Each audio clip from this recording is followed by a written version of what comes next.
몇 년 전 서울 예술의 전당에서 했던 퓰리처상 그 사진전에 다녀온 기억이 있습니다. 오랫동안 전시를 했었는데요. 그동안 퓰리처상을 받은 사진들을 스토리와 함께 쭉 전시한 사진전이었어요. 그때 거의 한 반나절을 소비하면서 사진 하나하나 설명 하나하나 읽으면서 꽤 인상적인 시간을 보냈던 기억이 있습니다. 그런데 이 대부분의 퓰리처상을 받은 사진들은 슬프고 비극적인 아주 잔인한 그 상황들의 찰나의 순간을 담은 사진이 대부분이었습니다. 하나님이 창조하신 이 아름다운 피조 세계, 그리고 자연의 웅장함, 생명의 고귀함을 나타내는 사진도 많을 텐데, 하필이면 이 퓰리처상을 수상한 사진들은 하나같이 잔인하고 비극적이고 슬픈 모습의 상을 담은 사진들이었습니다. 그래서 참 많이 안타까웠던 기억이 있어요. 인류 역사에 있어서 비극적인 사건이라 하면 뭐 전쟁이겠죠. 근데 이 전쟁은 이 승전국이나 패전국이나 공격한 자나 공격당한 자나 모두에게 엄청난 아픔과 슬픔을 줍니다. 그래서 전쟁 중인 상황이나 전쟁이 끝나고 폐허가 된 모습을 담은 사진들을 보는 내내 마음이 많이 불편했습니다. 그런데 한 가지 특이한 점을 발견했는데, 같은 전쟁이라 하더라도 이 잔인함의 정도가 다르구나 하는 거예요. 보통 전쟁은 국가 대 국가, 민족 간의 민족 대 민족 간의 전쟁이겠죠. 근데 우리가 또 하나의 전쟁 구도가 있어요. 그게 뭐냐? 내전입니다. 내전. 그러니까 한 나라 안에서, 한 민족 안에서 같은 국민끼리 서로 싸우는 전쟁이에요. 그래서 정부군과 반군이 서로 치열하게 다투는 전쟁이죠. 근데 국가 간의, 민족 간에 일어난 이러한 거대한 전쟁보다 내전의 상황이 훨씬 더 비참했습니다. 그야말로 참혹했어요. 같은 동족임에도 불구하고 어떻게 저렇게 잔인할 수 있을까? 사실 국가 간의 전쟁은 오히려 최소한의 인권이 보장되는 듯 했어요. 전쟁 포로를 일정 시설에 수용하고 최소한의 옷과 최소한의 식량을 제공하는 그러한 인도주의적인 장면들도 꽤 있었습니다. 물론 나중에 이제 포로를 맞교환하기 위한 포석이겠습니다만, 어쨌든 그런 장면들이 있는데, 내전은 그러한 최소한의 자비가 없어요. 대로에서, 공개된 광장에서 서로 생각이 다르고 이념이 다른 그 상대를, 같은 국민인데 잔인하게 고문하고 잔인하게 살해하고 공개 처형하고, 그리고 그렇게 생산된 시체를 훼손해서 대로에 이렇게 걸고 전시하고, 근데 4살, 5살밖에 안 돼 보이는 아이들이 그걸 보면서 웃으면서 이렇게 사진 찍고, 그런 사진들이 퓰리처상을 받았다라는 거예요. 저는 그 사진들을 쭉 보면서 단지 생각이 다르고 그냥 각자가 이념이 다를 뿐인데, 그러한 생각의 차이, 이념의 차이가 이토록 한 민족, 한 국가 안에서 이렇게까지 잔인한 살육을 허용할 만큼 대단한 생각들이고 대단한 이념들이고, 뭐 진보면 어떻고 보수면 어떤가, 서로 상호 보완적일 텐데 그러한 이념의 차이가 이렇게까지 같은 국민, 같은 민족, 같은 내 동포를 저렇게까지 해야 되는가? 인간의 잔인함은 정말 치를 떨게 하는구나, 이런 생각을 했습니다. 그렇게 해서 내전에서 승리해봐야 얻는 것은 반쪽짜리 권력 아니겠습니까? 이런 생각을 미치니까 그냥 입맛이 씁쓸해지는 것을 느꼈습니다. 동족이라 하더라도 나는 옳고 너는 틀렸다 이렇게 규정해버리면, 나는 의롭지만 너는 악하다라고 규정을 하는 순간 인간의 정죄는, 인간의 잔인함은 증폭되는 그러한 면이 있구나, 그것을 깨달았습니다. 우리가 참기 힘든, 우리 역시도 이렇게 참기 힘든 순간이 언제냐? 내가 옳다, 나는 맞다라고 분명히 생각을 했는데 상대가 내 생각이나 내 말에 따라주지 않는다면, 우리는 서운한 감정이 느끼다가도 그것이 지속되면 분노가 치밀어 오르기도 합니다. 심지어 나는 옳다고 생각하는데 오히려 내가 공격당하고 오해받고 모함을 받는다면 엄청난 분노가 치밀어 오는 것이 사실입니다. 오늘 본문에서 시인도 엄청난 이 분노가 있어요. 원망에 사무쳐 있습니다. 막 철철 넘쳐요. 그래서 이 시인에게도, 오늘 본문의 시인에게도 철천지 원수가 있었나 봅니다. 악이다, 저놈은 하나님의 정죄를 받아야 된다 이렇게 규정해버릴 만큼 엄청난 원수가 있었나 봅니다. 그래서 8절에 보시면 여호와여 나의 원수들로 말미암아 이렇게 나오죠. 그 원수들은 어떤 자들입니까? 5절에 보면 오만한 자들이고 6절에 보면 거짓말하고 피 흘리기를 좋아하고, 그러니까 이제 사람 죽이는 걸 좋아한다 이거죠. 9절에 보시면 그들의 입에 신실함이 없고 그들의 심중이 심히 약하며 그들의 목구멍은 열린 무덤 같고 그들의 혀는 아첨 하나이다. 그래서 시인이 볼 때 그들은 하나님으로부터 정죄 받아야 할 자들입니다. 10절입니다. 하나님이여 그들을 정죄하사 자기 꾀에 빠지게 하시고 그 많은 허물로 말미암아 그들을 쫓아내소서. 그들이 주를 배역함이니이다. 아무튼 지금 시인 입장에서 나의 원수인 저들은 철저하게 악한 자들이에요. 그러면 저들을 악하다라고 규정하는 나는, 이 시인은 의로운 자입니까? 그렇지 않아요. 이 부분을 우리가 오해해서는 안 돼요. 시인도 여전히 악해요. 악한 자입니다. 나도 악하고 쟤도 악해요. 나도 악하고 나의 원수들도 악해요. 근데 나와 쟤들은 다른 점이 있어요. 그게 뭐냐? 그 차이점은 바로 나는 하나님과 관계가 있는 사람이고 저들은 하나님과 관계가 없는 자들이에요. 나는 in Christ, 그리스도 안에 있는 자이고 저들은 그리스도 밖에 있는 자예요. 그 차이가 있을 뿐이지 나도 실상은 존재 자체는 나도 악하고 저들도 악한 거예요. 그 이야기입니다. 그래서 나는 나 역시도 죄로 물든 악한 자이나 하나님과 친밀한 관계가 있기 때문에 저들과는 달라요 라는 이야기를 전제하는 거예요. 그러면 무엇이 다를까? 우리가 세 가지로 살펴보겠는데요. 첫 번째, 나는, 시인은 하나님으로부터 은혜를 경험한 자입니다. 7절 보시면 오직 나는 주의 풍성한 사랑을 힘입어 그랬잖아요. 시인은 어떤 사람입니까? 의인입니까? 아니라고요. 그도 죄인이고 악한 자입니다. 그런데 다른 점이 뭐입니까? 주의 풍성한 사랑을 경험한 자예요. 여기 풍성한 사랑이라고 표현된 부분을 영어 성경을 찾아보니까 NIV에서는 mercy, 이게 자비라고 번역을 했고 NASB 성경에서는 loving kindness, 친애, 인자, 인애 뭐 이런 단어로 번역을 했습니다. 그러니까 시인은 하나님의 사랑에 기초한 자비, 사랑, 은혜를 경험한, 일방적으로 하나님으로부터 경험한 자이고 하나님의 인자하심, 하나님이 사랑으로 봐주는 것, 긍휼하심, 이것을 그냥 일방적으로 경험한 사람일 뿐이지 나도 쟤들과는 존재론적으로는 같다라는 거예요. 다만 나는 하나님의 풍성한 사랑을 힘입은, 덧입은 그런 자다. 그게 한 가지 차이점이고요. 두 번째 차이점은 뭐냐? 시인은 하나님의 집에 들어가 있는 자입니다. 7절 중반에 보시면 주의 집에 들어가 이렇게 나오잖아요. 즉 시인은 저 원수와는 달리 하나님의 임재, 하나님의 임재 안에 있다라는 것입니다. 주의 임재, 주님이 함께 하심을 경험하는 사람이에요. 시편 92편 12절 13절에 보시면 의인은 종려나무같이 번성하며 레바논의 백향목같이 성장하리로다. 이는 여호와의 집에 심겼으며. 왜 나는 번성해요? 여호와의 집에 심겼기 때문이고 우리 하나님의 뜰, 하나님의 정원에 심겨 있기 때문에 나는 번성하는 거예요. 그 차이점이라는 것입니다. 그러니까 존재는 똑같은데 어디에 심겼느냐가 다르다라는 거예요. 씨는 똑같은데 어느 밭에 심겼느냐가 다르다라는 거예요. 시편 92편의 화자는 하나님의 집에 심겼다. 그래서 그 뜰 안에서 나는 번성하게 될 것이다. 이렇게 고백하는 거죠. 하나님의 임재를 함께 하심을 날마다 누리는 자임을 시적 비유로 표현한 것입니다. 시편 92편의 시인과 같이 오늘 본문의 시인도 자신은 원래 하나님의 집 밖, 임재 밖에 존재해야 하는 자이나 앞서 이야기했듯이 하나님의 풍성하신 사랑을 힘입어서 나는 그 집 안에 있는 거예요.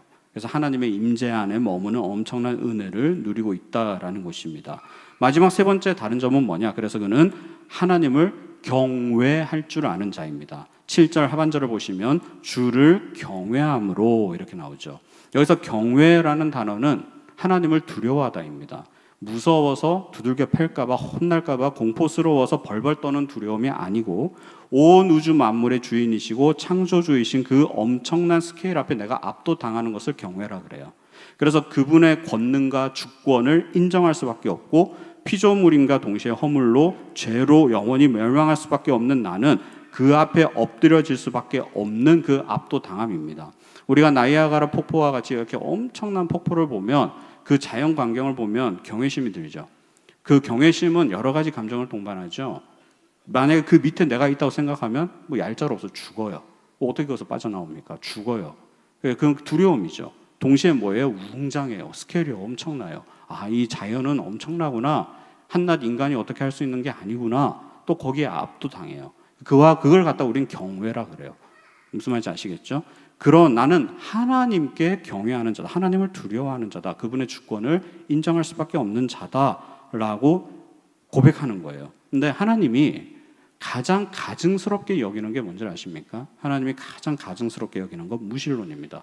하나님 없어 하는 거. 이걸 가볍게 받아들이시면 안 돼요. 이 세상에 하나님이 어디 있어? 하나님을 믿을 바엔 차라리 나를 믿지, 돈을 믿지, 권력을 믿지, 이 세상의 힘을 믿지. 그런 보이지도 않는 신 따위를 왜 믿냐? 한심하다라고 하나님의 존재 자체를 부정하는 것. 이게 하나님이 가장 가증스럽게 여겨요. 이러한 교만, 패역한 족속이죠. 하나님의 존재를 모르기 때문에 믿을 수가 없고, 그래서 믿을 수 없기 때문에 마땅히 하나님을 경외할 수가 없는 거예요. 인간은 존재 자체가 하나님께서 인간을 지으실 때는 만물을 창조하실 때는 예배받기 위해 하심이잖아요. 경배받기 위해 하심이잖아요. 그걸 통해서 영광 가운데 거하시기 위함이잖아요. 근데 그게 무너진 거예요. 그러니까 마땅히 내가 예배할 자를 예배하지 못하고 경외할 자를 경외하지 못하는 번지수를 찾아갈 수가 없습니다. 왜요? 하나님의 존재를 모르기 때문에. 그거를 하나님을 배역하는 자다라는 것입니다. 그래서 그들의 허물로 말미암아 우리가 왜 하나님 앞에 나아갈 수 없죠? 왜 하나님에 대한 지식이 없고 하나님을 경외할 수가 없습니까? 죄로 말미암아, 허물로 말미암아 하나님을 배역하는. 그러니까 원래는 이 일을 하기 위해서 지음받았는데 이 일을 못하니까 이 기능이 상실됐으니까 배역하는 그러한 자가 내 원수라는 것이죠. 10절 하반절에 보시면 그 많은 허물로 말미암아 그들을 쫓아내소서 그들이 주를 배역함이니이다. 그 말입니다. 그러니까 우리도 원래는 이와 같은 존재이나 다시 한번 복습합니다. 우리는 왜 이와 같은 존재가 아니에요? 우리가 잘나서가 아니라 풍성하신 하나님의 사랑을 힘입어 다운포스예요. 그러니까 위로부터 꽉 찍어 눌러버리는 그 사랑에 힘입어 우리는 하나님 집 안에 거하게 되었고 그 집 안에 거하게 되니까 하나님에 대한 지식이 생기고 믿음이 생기고 마땅히 경외할 자를 경외하게 되는 거예요. 그게 저와 나의 죄와 나의 차이점, 내 원수와 나의 차이점이라는 것입니다. 여호와를 경외하는 것은 엄청난 특권이에요. 하나님에 대한 지식이 있기에 올바른 경외 대상 앞에 내가 엎드려 예배하는 것입니다. 하나님에 대한 지식이 없으면 모든 인간은 허물로 인해 하나님을 배역할 수밖에 없는 존재들이에요. 우리도 마찬가지고 오늘 본문의 시인도 마찬가지입니다. 그러나 오늘 시인이 하나님을 경외할 수 있는 것은 하나님이 풍성한 사랑으로 그 은혜를 베풀어 주셨기 때문이다. 긍휼과 자비, 하나님의 인애를 경험했기 때문이다. 그래서 불가항력적인 은혜라는 교리가 그래서 나온 거예요. 불가항력적인 은혜. 하나님, 내가 은혜를 받고 싶다고 해서 은혜를 받는 것도 아니고 내가 은혜를 거부하고 싶다고 해서 거부하는 것이 아니라 하나님이 마땅히 사랑할 자, 은혜를 베풀 자에게는 그 은혜를 베풀어 주시는 거예요. 그래서 우리는 하나님에 대한 지식이 생겼고 그 하나님을 믿고 의지하게 되었으며 그분의 임재 안에 평안을 누릴 수 있는 자가 된 것입니다. 하나님을 경외하는 자에게 주시는 엄청난 축복은 두말하면 잔소리예요. 우리가 성경 곳곳에서 찾아볼 수가 있습니다. 여러분들 시간 나시면 전자성경이나 인터넷 성경이나 온라인 성경을 통해서 경외라는 단어로 구절을 전체를 뽑아보시고 그 앞뒤 내용을 한번 보십시오. 엄청난 축복이 하나님이 예비하시고 약속하셨습니다. 물질, 건강, 자녀, 생업, 가정은 물론이고 전방위적으로 우리에게 주시는 축복의 내용이 가득 담겨져 있어요. 구약 성경에 특별히 그러한 내용이 많이 있습니다. 결국 오늘 본문의 핵심은 뭐냐? 하나님과의 친밀한 관계를 나타내 보이는 시라는 것이죠. 시인은 하나님의 은혜에 힘입어서 그분과 친밀한 교제를 나누는 자다. 자신의 존재감을 그렇게 정체성을 나타내 보이는 것입니다. 우리가 오늘 본문을 조금 피상적으로 언뜻 살펴보면 그저 나의 억울함과 힘듦을 하나님께 아뢰며 나에게 직접적인 피해를 주는 저 원수 대적을 처리해 주십시오라고 하나님께 청원하고 참소하는 기도문 정도로 이해하고 끝날 수가 있습니다. 물론 맞아요. 그 내용도 있습니다. 근데 좀 더 우리가 깊이 이 시를 들여다보면 이 절절한 심정을 다른 사람이 아니고 그 원수에게 직접 갚는 것이 아니라 하나님 앞에 가서 가감없이 토해내는 그 기도가 어떻게 해서 가능했을까? 왜 이 사람은 그게 가능했을까? 왜 가능하죠? 하나님을 아는 자이기 때문에 그렇습니다. 하나님을 경외하는 자이기 때문에 그렇습니다. 저 대적 원수보다 하나님을 더 두려워하는 자이기 때문에 그렇습니다. 그러면 왜 그 사람에게는 이러한 지식이 있을까요? 왜 이러한 지혜가 있을까요? 하나님의 풍성하신 사랑, 그 은혜를 덧입은 자이기 때문에 그렇습니다. 그래서 시인은 이러한 억울하고 모진 인생 상황에서 엇나가지 않고 하나님께 나아가 참소할 수 있었다라는 것이죠. 그것은 바로 하나님의 은혜와 긍휼하심을 입은 자라고 우리 자신을 그렇게 여기고 그 관계성에 의지해서 나아가는 것입니다. 나에게는 만군의 여호와 하나님이 계시고 나는 그분이 인정하신 의인이요 하나님의 그 임재, 그 집에 들어가 있는 자다라고 하는 하나님과의 친밀한 관계성을 고백하는 거예요. 이 시인은 하나님과 얼마나 친하냐, 친밀하냐라고 봤을 때 1절에 보시면 여호와여 이렇게 부르고 2절에 보시면 나의 왕 나의 하나님이여 이렇게 부르고 3절에 보시면 또 여호와여 이렇게 불러요. 마치 우리의 사랑하는 자녀들이 다급한 일, 억울한 일, 슬픈 일, 급한 일이 있으면 엄마 이렇게 찾잖아요. 그와 같이 이렇게 부르짖듯이 시인도 하나님을 그렇게 찾는 것이고 부르는 것입니다. 왜 이게 가능하다고요? 하나님의 풍성한 사랑을 힘입은 자이기 때문에 그렇습니다. 그래서 번지수를 잘 찾아갈 수 있는 지혜와 그 지식, 신지식이 있는 것이죠. 11절 보시면 그러나 주께 피하는 모든 사람은 다 기뻐하며 주의 보호로 말미암아 영원히 기뻐 외치고 주의 이름을 사랑하는 자들은 주를 즐거워하리이다. 인생 환난 중에 내가 피해야 할 것은 어디 번지수예요? 하나님 번지수를 잘 찾아가는 것입니다. 하나님께 피신함으로 평강, 샬롬을 누리는 거예요. 이 샬롬이라는 단어, 평강이라고 하는 단어는 이중성을 띠고 있다. 제가 늘 말씀을 드렸어요. 그러니까 절체절명의 위기의 순간에 누리는 평안이 샬롬이에요. 그러니까 예를 들면 이런 겁니다. 이중적이다. 이 의미를 깊은 의미의 이중성이라는 말은 무슨 말이냐면 예를 들면 이런 거예요. 회복이라는 단어가 있어요. 우리가 좋아하죠. 회복. 회복이라는 단어 우리가 엄청 좋아하는데 좋으세요? 저는 사실 그렇게 좋지는 않고 왜 그런지 아세요? 회복이 성립하려면 그 전 단계가 있어야 돼요. 아파야 돼요. 아프지 않은 사람에게 회복은 성립이 안 됩니다.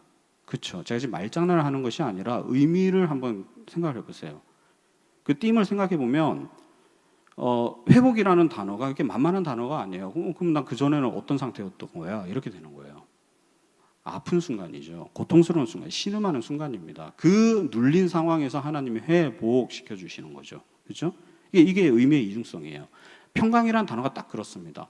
하루하루 그냥 평안하게 내 인생 가운데 무사한 일 아무 일도 없이 이렇게 흘러가는 게 그게 평안이 아니에요. 그게 평강이 아닙니다. 평강이 전제되려면요. 평강이라는 단어가 성립이 되려면 전제 조건은 뭐냐면 내 목에 원수의 칼이 이렇게 누르고 있는 상황이에요. 그래서 원수가 조금이라도 힘을 이렇게 주면은 경동맥이 끊기는 상황이에요. 그 상황에서 내 마음은 흔들리지 않는 편안함을 누리는 게 샬롬입니다. 그래서 샬롬이라는 단어가 매우 공격적이고 매우 이중적인 단어예요. 그러니까 그 의미를 잘 생각하셔야 돼요. 그러면 항상 그런 극한적인 상황만 우리에게 있는가? 그렇죠. 왜냐하면 우리는 하나님 임재 안에 있는 자들이기 때문에 이 세상 가운데 하나님 밖에 있는 자들은 우리의 원수들이에요. 그렇죠? 근데 저는 그런 싸움이 없고 그런 전쟁이 없고 그런 눌림이 없는데요. 같이 가고 있겠죠.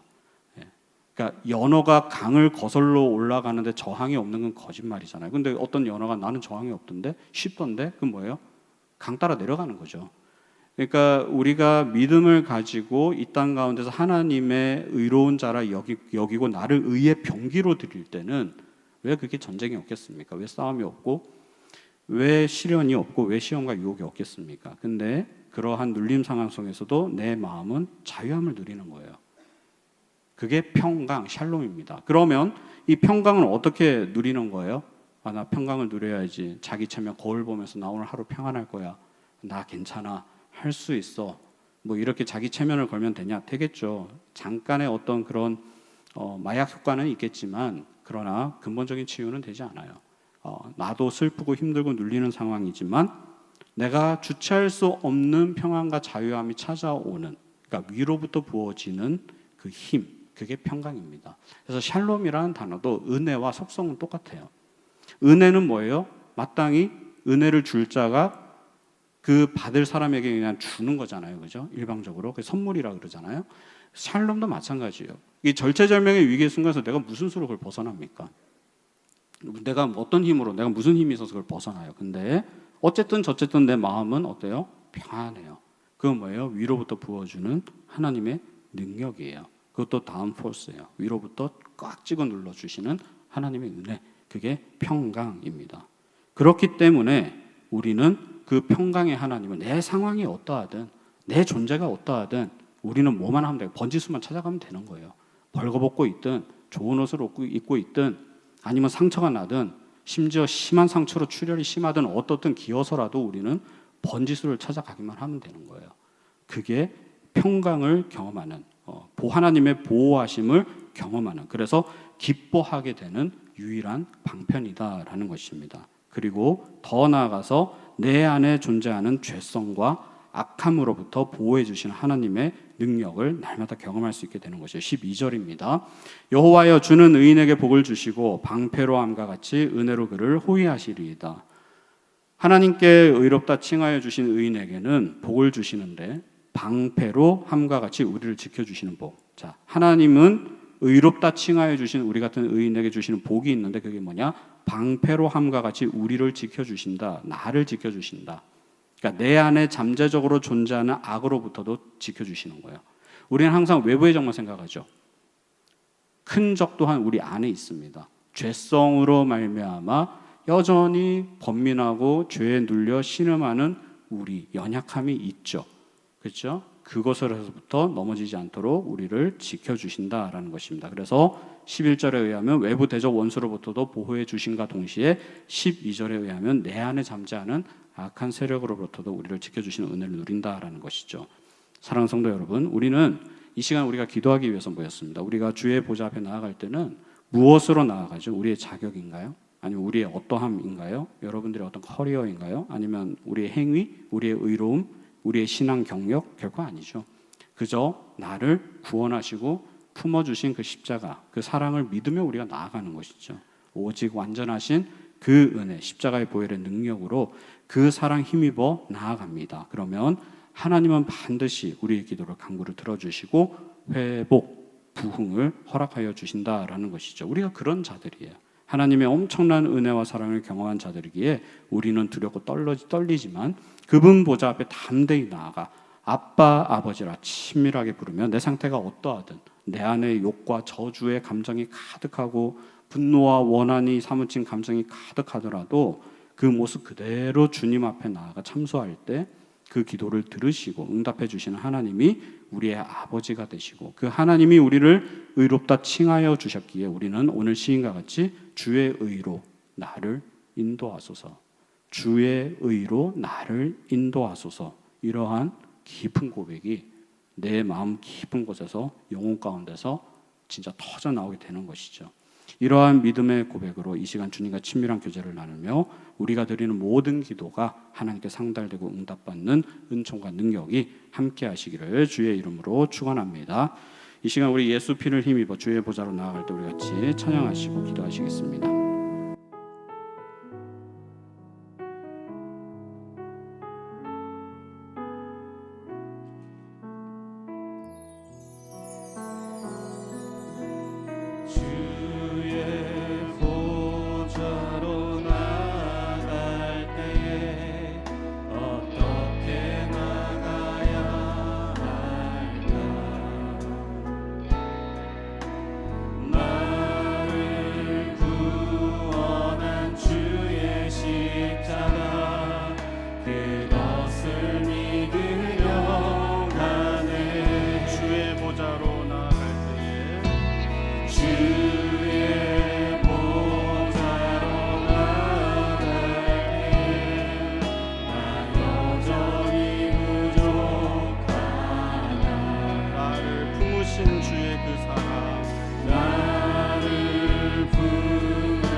자격 없는 내 힘이 아닌 자격 없는 내 힘이 아닌 오직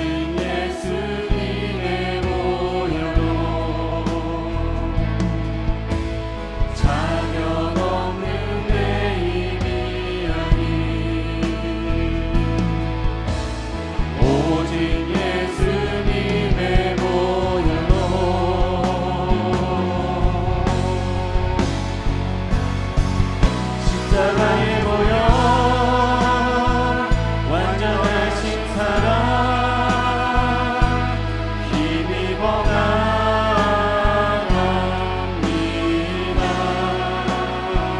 십자가의 보혈 완전하신 사랑 힘입어 예배합니다. 자격 없는 내 힘이 아닌 자격 없는 내 힘이 아닌 오직 예수님의 보혈로 자격 없는 내 힘이 아닌 오직 예수님의 보혈로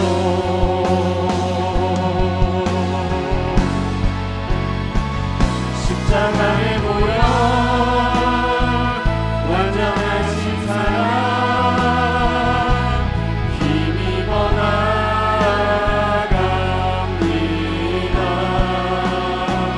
십자가의 보혈 완전하신 사랑 힘입어 예배합니다. 십자가의 보혈 십자가의 보혈 완전하신 사랑